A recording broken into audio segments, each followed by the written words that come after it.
Subscribe now and press the bell icon. Never miss an update.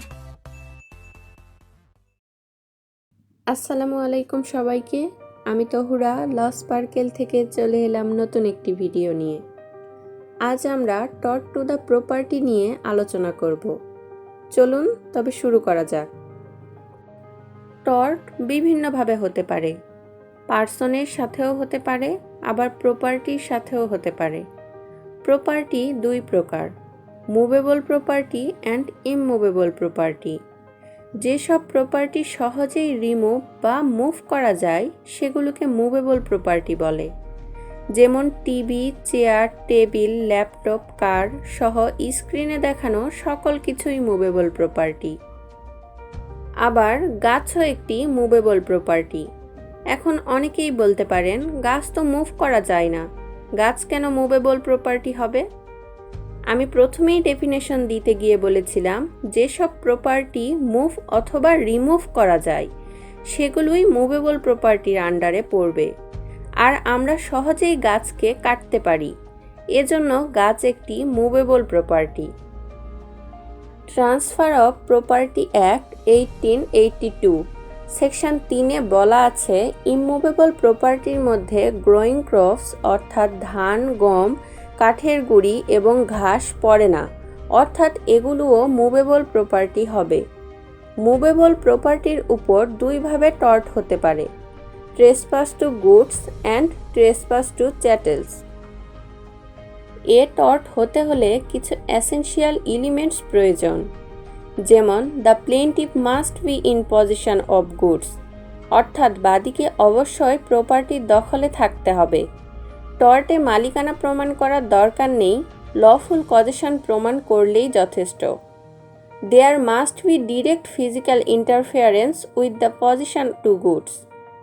দখলকৃত প্রপার্টিতে অবশ্যই সরাসরি physical interference থাকতে হবে, অর্থাৎ বিনা অনুমতিতে ইন্টারফেয়ারেন্স হলেই সেটি টর্ট হবে। ইন্টারফেয়ারেন্সের ফলে কী ক্ষতি হয়েছে বা কতটুকু ক্ষতি হয়েছে এসব প্রমাণের কোনো দরকার নেই। Interference must be intentional or negligent, অর্থাৎ বিবাদীর ইন্টেনশনটা অবহেলিতভাবেই হোক বা ইচ্ছাকৃত, যে কোনো একটি হলেই টর্ট হবে।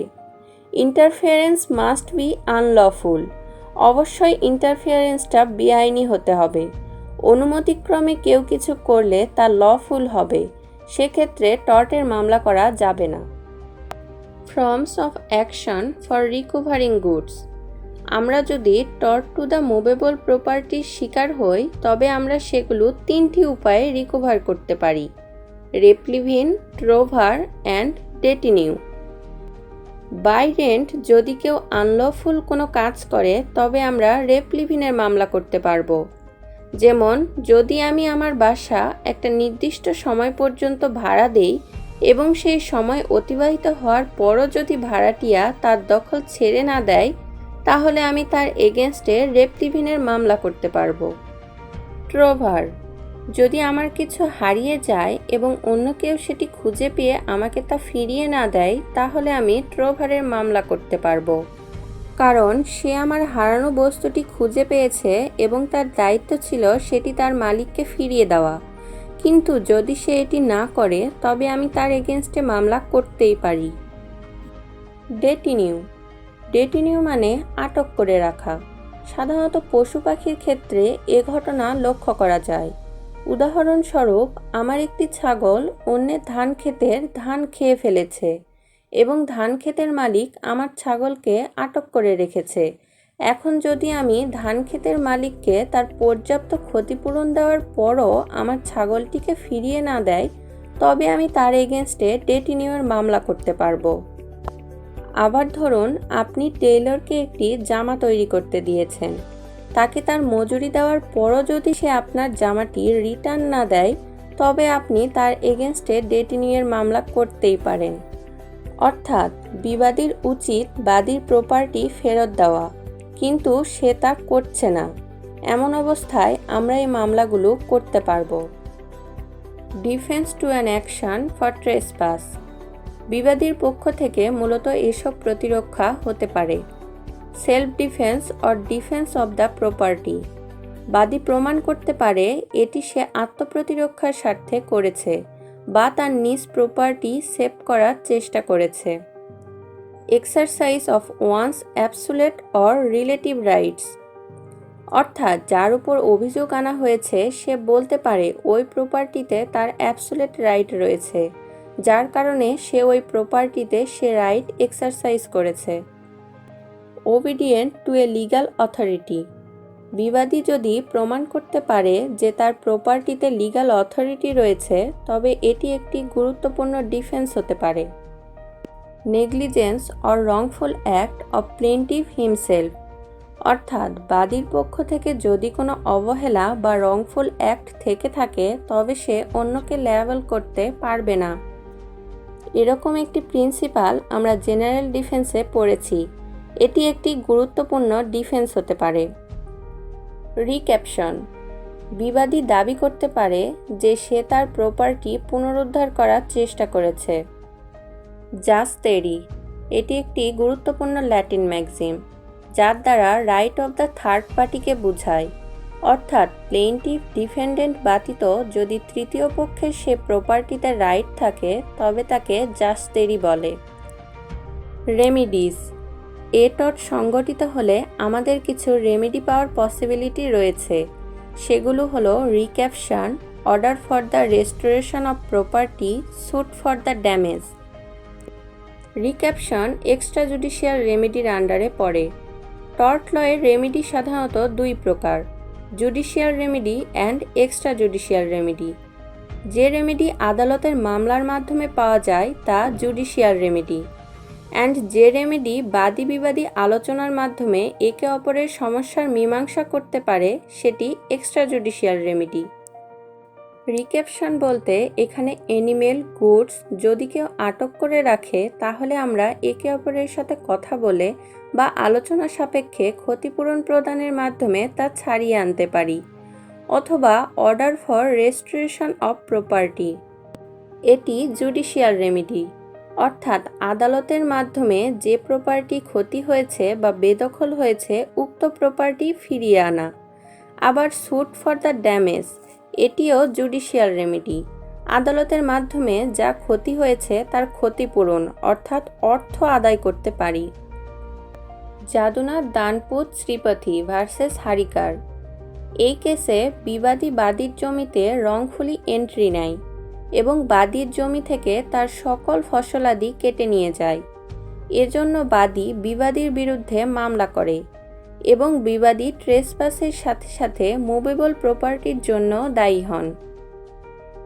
আর্মরি ভার্সেস ডিলামেট্রি, এই কেসে একজন সুইপার বয় আবর্জনার মধ্যে থেকে একটি সোনার রিং খুঁজে পায় এবং এটি সে একটি স্বর্ণকারের কাছে নিয়ে যায় এবং স্বর্ণকার এটি পর্যবেক্ষণ করে বলে এটি স্বর্ণ না এবং অল্প কিছু টাকার বিনিময়ে সে রিংটি কিনতে চায়, কিন্তু ছেলেটি বলে সে রিংটি বিক্রয় করবে না। তারপরও স্বর্ণকার সে রিংটি ফেরত দিতে অস্বীকার করে। এজন্য সুইপার বয় আদালতে ট্রু ভার্বের মামলা করে। আদালতে গিয়ে বিবাদী দাবি করে আর্মরি এটি জাস্ট খুঁজে পেয়েছে, এটিতে তার কোনো অধিকার নেই, কিন্তু আদালত সুইপার বয়ের দাবিকে মঞ্জুর করে কারণ এটির মালিকানা নেই। সুইপার বয় যেহেতু এটি খুঁজে পেয়েছে এখানে তারই অধিকার রয়েছে। এখানে স্বর্ণকার এজন্য লায়াবেল হয়েছিলেন এবং সুইপার বয় ট্রায়াল কোর্টে জয়লাভ করেছিলেন। ইমমুভেবল প্রপার্টি, যে প্রপার্টিগুলো সহজে মুভ বা রিমুভ করা যায় না সে প্রপার্টিগুলোকে ইমমুভেবল প্রপার্টি বলে, যেমন building, land, house. Trespass, trespass বলতে আনলফুল কারো প্রপার্টিতে এন্ট্রি করাকে বোঝায়। ট্রেসপাস করলে টর্টের মামলা করা যাবে। ট্রেসপাসের ফলে কি ক্ষতি হয়েছে বা হয়নি তা প্রুভ করার প্রয়োজন নেই, কিন্তু এন্ট্রি লফুল হলে তা ট্রেসপাস হবে না। তিনভাবে ইমমুভেবল প্রপার্টিতে ট্রেসপাস হতে পারে। ইন্টারিং আপন ল্যান্ড, অর্থাৎ বিনা অনুমতিতে কারো ল্যান্ডে প্রবেশ করলে। Trespass to the airspace, airspace দিয়েও ট্রেসপাস হতে পারে, যেমন এয়ার স্পেসে এসে যদি কেউ আমার বাসায় কী ঘটছে তা পর্যবেক্ষণ করে, বা পাশের বাসার একটি গাছের ডাল যদি আমার বাসায় এসে পড়ে এবং আমার পার্সোনালি কোনো ড্যামেজের কারণ হয়, তবে তা ট্রেসপাস টু দ্য এয়ার স্পেসের আন্ডারে পড়বে।